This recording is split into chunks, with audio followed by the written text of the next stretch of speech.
ভাৰতীয় জনতা যুৱ মৰ্চা অসম প্ৰদেশৰ উদ্যোগত ইতিমধ্যে সমগ্ৰ অসমতে যুৱ সন্মিলন অনুষ্ঠিত হৈছে। অনুৰূপ ধৰণে গোলাঘাট জিলাৰ আজি দেৰগাঁও সমষ্টিত যুৱ মৰ্চাৰ উদ্যোগত 4টা মণ্ডল আমাৰ দেৰগাঁও সমষ্টিৰ অন্তৰ্গত যুৱ বন্ধুসকলৰ উপস্থিতিৰে এই যুৱ সন্মিলন অনুষ্ঠিত হৈছে। মাননীয় সাংসদ কামাখ্যা প্ৰসাদ তাছা ডাঙৰীয়া উপস্থিত আছিল। যুৱ বন্ধুসকলৰ উপস্থিতি তথা এই সফল কাৰ্যক্ৰমে আমাকো উৎসাহিত কৰিছে। আহি থকা দিনবিলাকত মাননীয় মুখ্যমন্ত্ৰী মহোদয়ৰ সপোনৰ অসমখন গঢ় দিয়াৰ ক্ষেত্ৰত যুৱ প্ৰজন্মৰ ভাৰতীয় জনতা পাৰ্টিৰ প্ৰতি যি তেখেতসকলৰ আগ্ৰহ, তেখেতসকল আকৃষ্ট হৈ আজি বহু যুৱক যুৱতীয়ে আনুষ্ঠানিকভাৱে এই কাৰ্যক্ৰমতে ভাৰতীয় জনতা পাৰ্টিটো যোগদান কৰিছে। আৰু আমি যি বুথ বাহিনী আমাৰ ভাৰতীয় জনতা যুৱ মৰ্চাৰ এই বুথ বাহিনীৰ কাৰ্যকৰ্তাসকলৰ অংশগ্ৰহণে নিশ্চিতভাৱে ভাৰতীয় জনতা পাৰ্টিৰ শক্তি আগন্তুক দিনৰ বাবে বৃদ্ধি কৰিছে। আৰু এটা কথা স্পষ্ট হৈছে যে বিৰোধী শক্তিসমূহে এই সময়ছোৱাত যিসমূহ অপপ্ৰচাৰ অপব্যাখ্যা যুৱ প্ৰজন্মৰ মাজত বিয়পোৱাৰ চেষ্টা কৰি আহিছে, তেওঁলোকৰ সেই অপপ্ৰচাৰসমূহক নস্যাৎ কৰি যুৱ প্ৰজন্মই ভাৰতীয় জনতা পাৰ্টিৰ প্ৰতি আস্থা প্ৰকাশ কৰিছে। ই এটা শুভ সংকেত। মাননীয় মুখ্যমন্ত্ৰী মহোদয়ৰ সপোনৰ অসমখন ৰচনা কৰাৰ ক্ষেত্ৰত পুনৰ ভাৰতীয় জনতা পাৰ্টিৰ তথা NDA চৰকাৰ প্ৰতিষ্ঠা কৰাৰ ক্ষেত্ৰত এই যুৱ সন্মিলনসমূহে আমাক যথেষ্ট উৎসাহিত কৰিছে। হয়, তাৰ বাবেও আমি ইতিমধ্যে প্ৰস্তুতি সম্পূৰ্ণ কৰিছোঁ। আমি দেখা পাইছোঁ যে যোৱাকালি ঢেকীয়াজুলিত পৰা যি আশীৰ্বাদ যাত্ৰা আৰম্ভ হৈছে, তাত জনতাৰ স্বতঃস্ফূৰ্ত অংশগ্ৰহণে মাননীয় মুখ্যমন্ত্ৰী মহোদয়ক জনতাই আশীৰ্বাদ প্ৰদান কৰিছে। আমাক সকলোৰে বাবে তেখেতে আশীৰ্বাদ বুটলিছে জনসাধাৰণৰ পৰা। আমি যথেষ্ট উৎসাহিত। অহা 7-5 তাৰিখে সৰুপথাৰ সমষ্টিৰ দুবৰণী শিৱ মন্দিৰৰ পৰা মাননীয় মুখ্যমন্ত্ৰী মহোদয়ে আমাৰ গোলাঘাট জিলাত এই জন আশীৰ্বাদ যাত্ৰাত অংশগ্ৰহণ কৰিব। দেৰগাঁও সমষ্টিটো আহি তেওঁ বিয়লি বেলা আহি উপস্থিত হ'বহি। সকলো কাৰ্যকৰ্তা উৎসাহিত।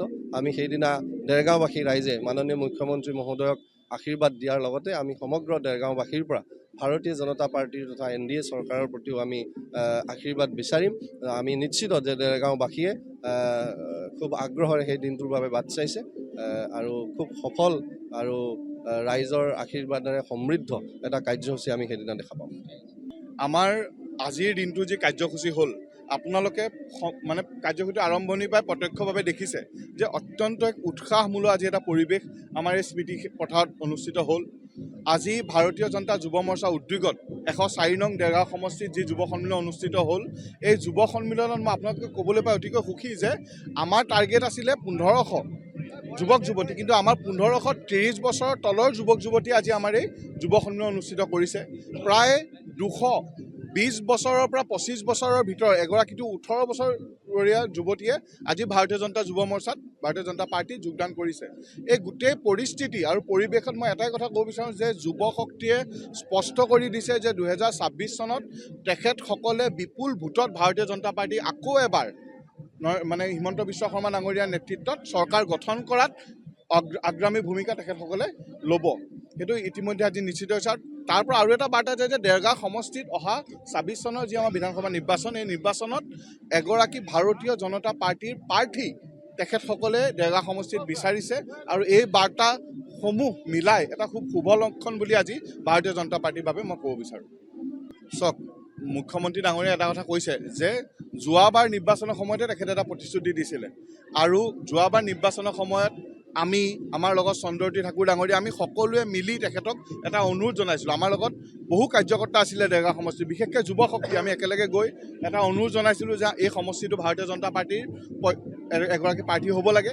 সেইবাৰ তেখেতে আমাক এটা প্ৰতিশ্ৰুতি দিছিলে যে 2026 চনত মানে অহা ইলেকশ্যনত ভাৰতীয় জনতা পাৰ্টীয়ে এগৰাকী প্ৰাৰ্থী ভাৰতীয় জনতা পাৰ্টীয়ে দিব দেৰগাঁও সমষ্টিত। তো তেখেতে এই ঘোষণাটো কৰাৰ পাছত আমি অতিকৈ আনন্দিত হৈছোঁ। আৰু আকৌ এবাৰ কওঁ যে মুখ্যমন্ত্ৰী ডাঙৰীয়াক ধন্যবাদ জ্ঞাপন কৰিছোঁ যে তেনেকুৱা এটা মুকলি মঞ্চত তেখেতে এই কথাটো ঘোষণা কৰাৰ কাৰণে, আৰু দলেও যাতে এই কথাটোৰ ওপৰত বিশ্লেষণ কৰে আৰু আগন্তুক নিৰ্বাচনত ভাৰতীয় জনতা পাৰ্টী বিশেষকৈ যদি যুৱ চামৰ কাৰোবাক এই সুযোগটো দিয়ে, যুৱ মৰ্চা হিচাপে আমি সকলোৱে ধন্য হ'ম। যুৱ মৰ্চাৰ ফালৰ পৰা ইয়াতে সমষ্টিটোত আচলতে প্ৰাৰ্থিত্ব বিচাৰিছে নেকি? যুৱ মৰ্চাৰ ফালৰ পৰা বিচাৰিছে নে নাই সেই কথাটো এতিয়ালৈকে ওলোৱা নাই, কাৰণ যিগৰাকী প্ৰাৰ্থী বা যোনে বিচাৰিছে সেইটো দলৰ সন্মুখত তেখেতসকলে কথাটো অৱগত কৰে।